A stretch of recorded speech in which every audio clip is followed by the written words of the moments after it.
With reforms, sanctions, and shifting alliances shaping the global stage, how will African startups and venture capital find their footing in 2025? Good morning and welcome to another power-packed episode of Business Week.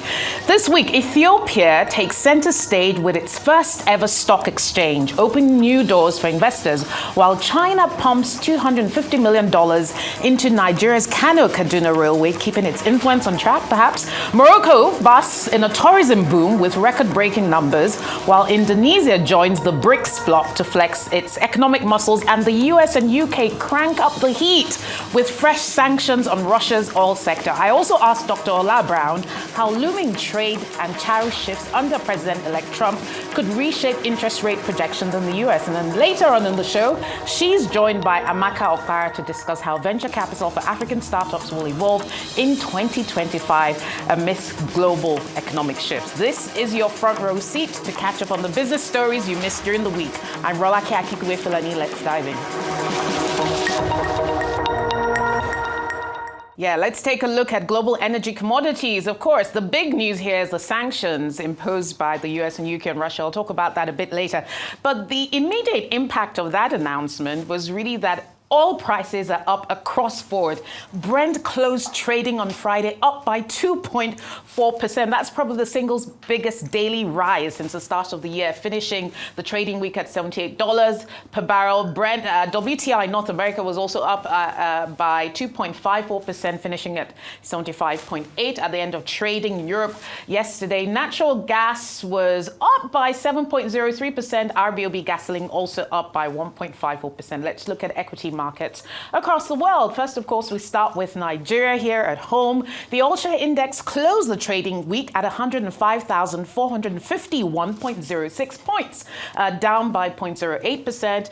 Over 12,000 deals, about 1.4 billion, yes, volume of shares traded with a value of 19.39 billion, with equity capitalization on the stock market at 64.3 trillion at the end of the week of trading. Let's look at Africa.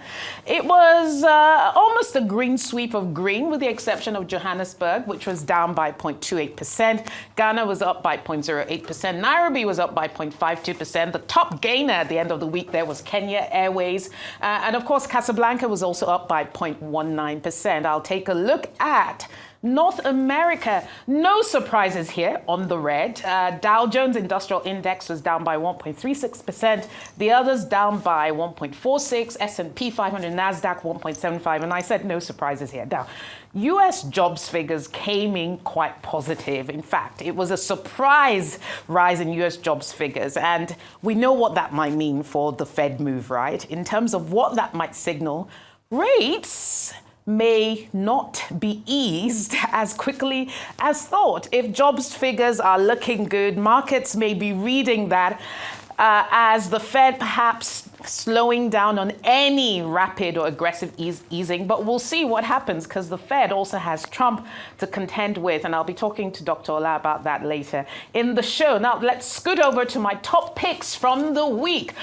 Big news here for Ethiopia's first securities exchange. The Ethiopian Stock Exchange has launched, part of the government's attempt, Ali Ahmed in that country, who's been prime minister since 2018, to liberalize the Ethiopian financial markets and the economy.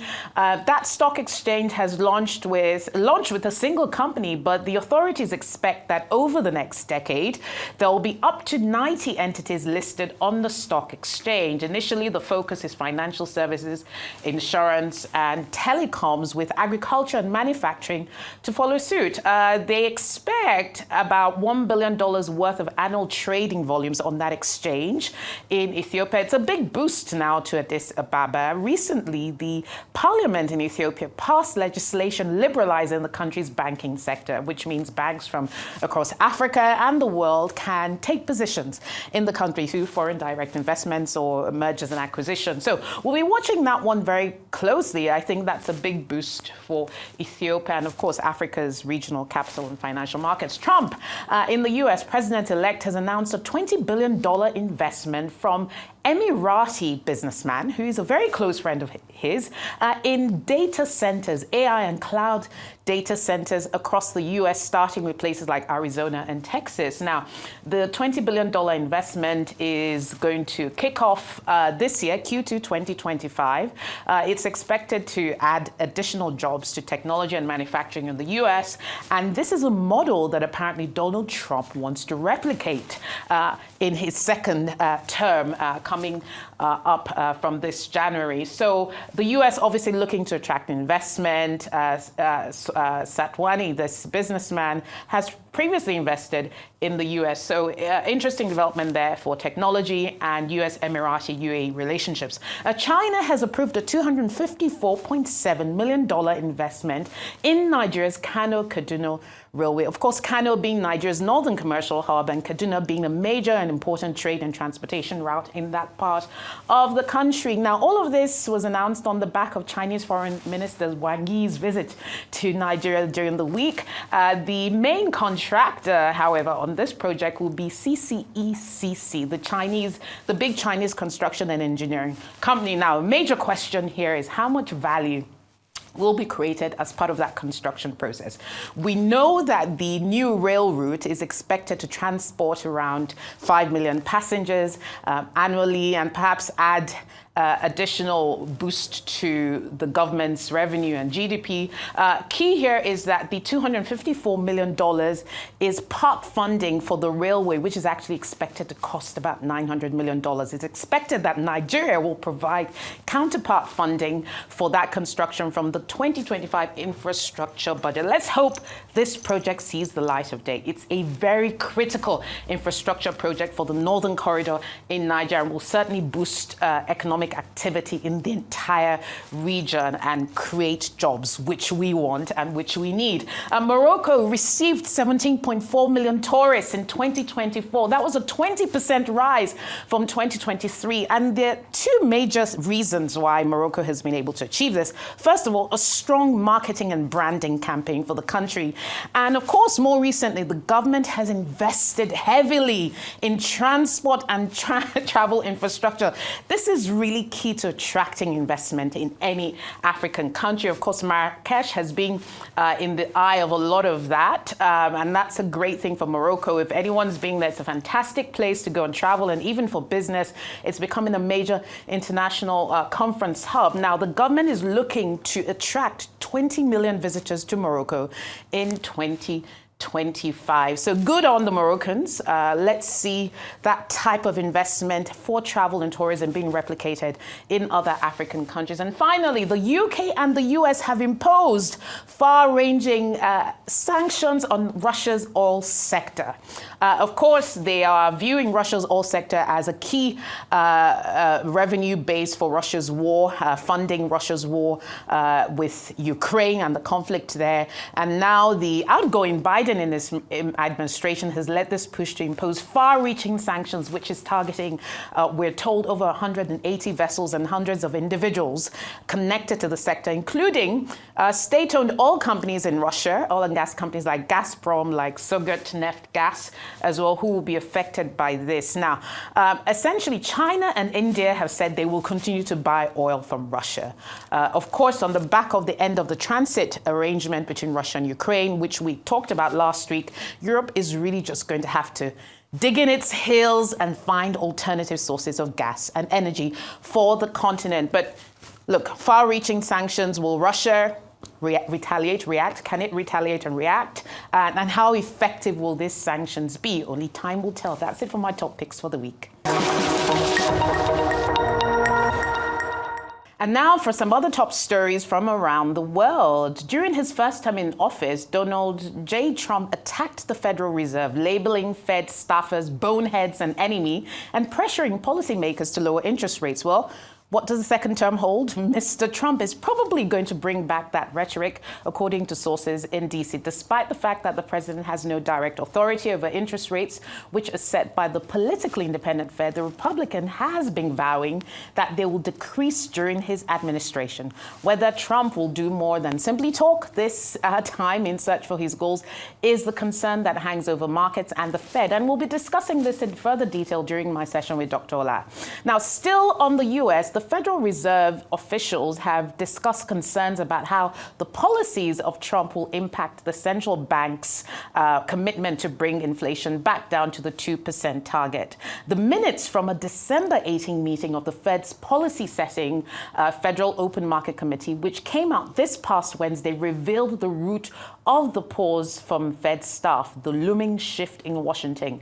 And it said the effects of potential changes in trade and immigration policy suggested restoring 2% inflation could take longer than previously anticipated, according to the minutes.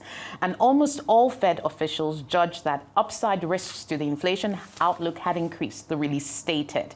Investors have rapidly also adjusted their expectations for interest rates in 2025, fearing higher rates for longer.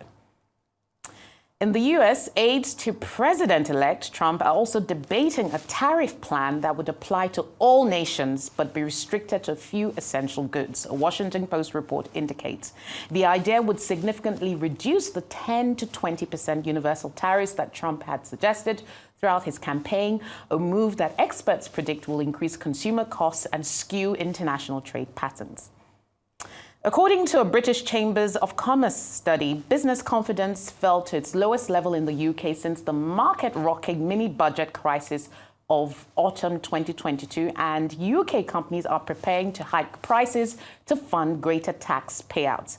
In its largest poll since the Labour government's first budget last October, which included an increase in the amount many firms pay out in national insurance, a tax on earnings, the trade association claimed the mood in the country had declined significantly. Now, Brazil's government on Monday said that Indonesia will officially become a full member of the BRICS nations, a club of major rising economies that also includes China, India, South Africa, and Russia. The announcement was hailed by Indonesia's foreign ministry, which said in a statement on Tuesday that BRICS membership is a strategic way to increase collaboration and partnership with other developing nations. According to reports, Nigeria's Dangote refinery is constructing more tanks to hold imported oil because domestic supplies are still scarce. According to a Paris-based journal, Africa Report, which cited Devakuma Edwin, vice president for oil and gas at Dangote Industries Limited, the 650,000 barrel a day refinery is expanding its capacity to store approximately 6.3 million barrels of foreign crude. The report claims that the state-run provider's crude supply is also inefficient. Now, the Nigeria Economic Summit Group, NESG's Stanbic IBTC Business Confidence Monitor study shows that Nigeria's inflation rate is expected to drop to 27.1% by December 2025, offering consumers and businesses who are struggling with ongoing economic difficulties some hope. Despite continuing challenges, the prediction shows cautious optimism regarding the gradual stabilization of Nigeria's economy as structural changes start to take hold. Well, that's it for our top stories.